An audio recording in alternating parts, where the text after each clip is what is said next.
Salut à toi, petit internaute qui s'est perdu sur YouTube, et bienvenue à ce nouvel épisode de Cinéphile Critique. Après être passé du cinéma d'auteur au nanar, je me suis dit qu'il y a une catégorie cinématographique que je n'ai pas encore attaquée, les blockbusters. Alors je ne méprise pas les blockbusters, sachez-le, mais j'en ai juste un peu marre que les spectateurs lambda, qui pour la plupart pourraient être, je sais pas moi, simplement des beaufs, osent dire que ce genre de film représente un art. Sachant que ces films se ressemblent tous les uns les autres et possèdent parfois même des mises en scène peu inspirantes. Mais heureusement, il y a eu les blockbusters des années 70 qui furent des vrais grands films, tels que les Spielberg par exemple. Ensuite vint les blockbusters en milieu années 80, où l'on retrouve une Amérique forte et complètement indestructible grâce à nos meilleurs amis, Schwarzy, Sylvie, Chucky et Willy. Mais cette période glorieuse des héros américains ne dura que jusqu'au 11e jour du 9e mois de l'année 2001. Et je ne pense pas que vous ayez besoin que je vous montre plus d'images pour que vous compreniez de quoi je vous parle. Mais s'il y a bien quelqu'un qui fut toujours le grand héros de l'Amérique de fin années 80 jusqu'à aujourd'hui, c'est bien évidemment Tête de Rein. Excusez-moi, je voulais dire Tom Cruise. Mais comment est-ce que ce petit nain a réussi à commencer dans cette catégorie? Eh bien la réponse est tout simplement Tony Scott, avec son film le plus connu pour son sujet sur l'homosexualité, Top Gun.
Pete Maverick Mitchell est un jeune pilote d'avion de chasse ambitieux qui n'est reconnu dans ce milieu que juste pour son nom de famille, car en effet son père était lui-même un pilote très respecté.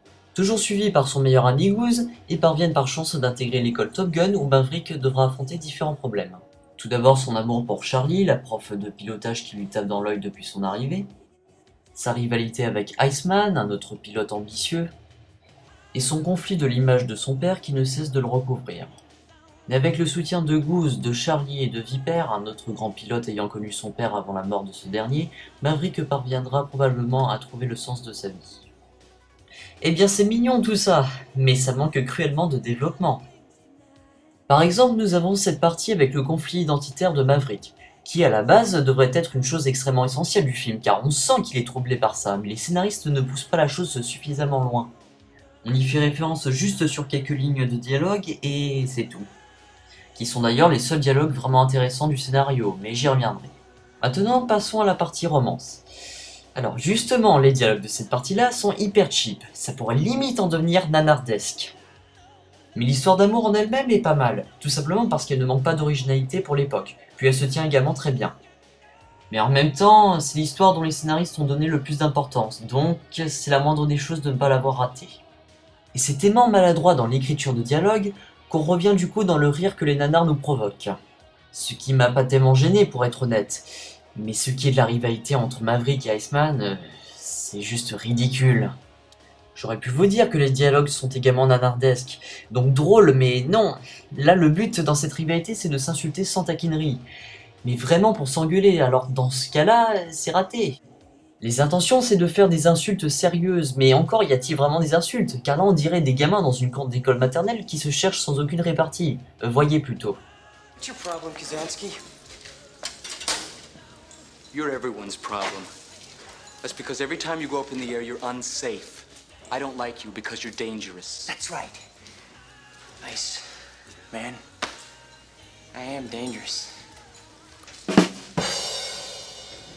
Oh là là, quelle répartie!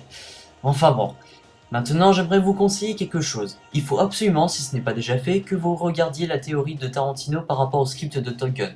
Car grâce à cela, vous comprendrez pourquoi j'ai décrit Top Gun comme étant un film parlant de l'homosexualité. Mais bon, passons.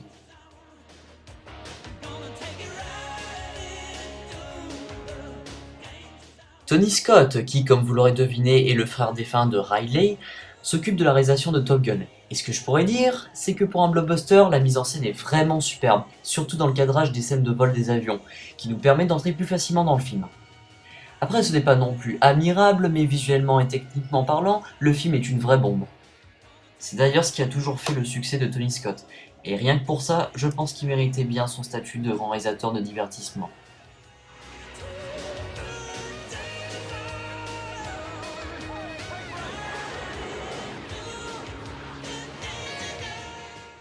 Donc, au casting, nous avons le bien connu Tom Cruise qui de base était vraiment le dernier choix pour le rôle de Maverick. Car en effet, on avait proposé le rôle à de grandes stars comme le défunt Patrick Swayze, Nicolas Cage, John Cusack, Matthew Modine, Sean Penn, Tom Hanks, Charlie Sheen, qui d'ailleurs jouera dans Hot Shots qui est une parodie de Top Gun quelques années plus tard, son frère Emilio, John Travolta, Robert Downey Jr. et même Jim Carrey. Alors si je vous ai cité tous ces acteurs, c'est pour vous dire comment je suis frustré que ce soit Tom Cruise qui ait eu le rôle et pas l'un d'entre eux. Parce que oui, pour être honnête, Tom Cruise n'est pas un acteur que j'apprécie énormément. J'aime bien ses films, oui, mais ce qui est de son acting, je dis juste non. À part peut-être dans Tropic Thunders où il m'a fait marrer du début à la fin, ainsi que dans Jerry Maguire et Rain Man, mais pour Eyes Wide Shut, la saga Mission Impossible, Jack Reacher, Honorable Men ou de Top Gun, justement, il est juste exécrable. Mais je ne dirais quand même pas que c'est un acteur honteux, car c'est souvent qu'il aime ce métier et qu'il s'éclate, donc je ne lui enlèverai pas spécialement de points pour son acting. Mais pour Val Kilmer, Rick Rosovich et Anthony Edwards, je n'en dirai pas autant, car ils sont dans un surjeu tellement con que c'est comparable à Mike Abbott pour Hitman the Cobra. Et les seuls bons acteurs du film sont Tom Skerritt, Kelly McGillis et Michael Ironside. Et encore, Ironside a vraiment un tout petit rôle, hein. Par ailleurs, j'aimerais ajouter que Top Gun est l'un des premiers films de Tim Robbins, qui lui aussi a un petit rôle, et honnêtement, je l'aurais bien vu dans le rôle de Goose, par exemple. C'est dommage.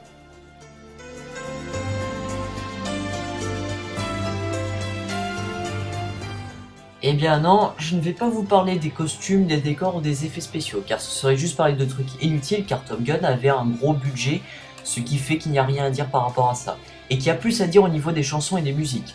Bien évidemment, elles sont tous dans le style des années 80. Et aujourd'hui, on pourrait se dire qu'elles sont assez ringardes, mais je pense qu'on devrait plus les écouter comme les personnes des années 80. Par exemple, Take My Breath Away, qui est une chanson qui a souvent été utilisée dans d'autres films, est très années 80. En même temps, elle a été faite uniquement pour le film, et elle a d'ailleurs remporté l'Oscar de la meilleure chanson originale en 1987.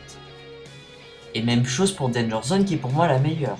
Ensuite, le Top Gun Anthem est pas spécialement une musique incroyable, mais elle est parfaite pour l'ambiance et le contexte du film, avec cette arrière-pensée qui veut dire « Vive les États-Unis d'Amérique !»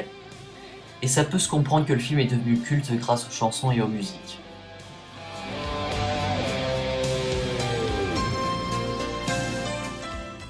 Top Gun est un bon blockbuster qui respecte bien les codes de cette catégorie. Il a même rajouté une petite touche de subtilité que j'ai beaucoup aimée. Mais ce que je n'aime pas de ce film, c'est qu'il m'a pas donné de grandes émotions, non seulement à cause du travail moyen des acteurs et de ce scénario complètement ridicule. Mais je vous le conseille quand même, si vous voulez passer un bon moment ou si vous avez rien d'autre à regarder lors d'un vendredi soir chez vous. Donc voilà, cet épisode de Sneak et Critique est désormais terminé, j'espère qu'il vous aura plu. Vous pouvez revenir me voir dans le prochain ainsi que me proposer des films à critiquer dans les commentaires si tel est votre souhait. Salut!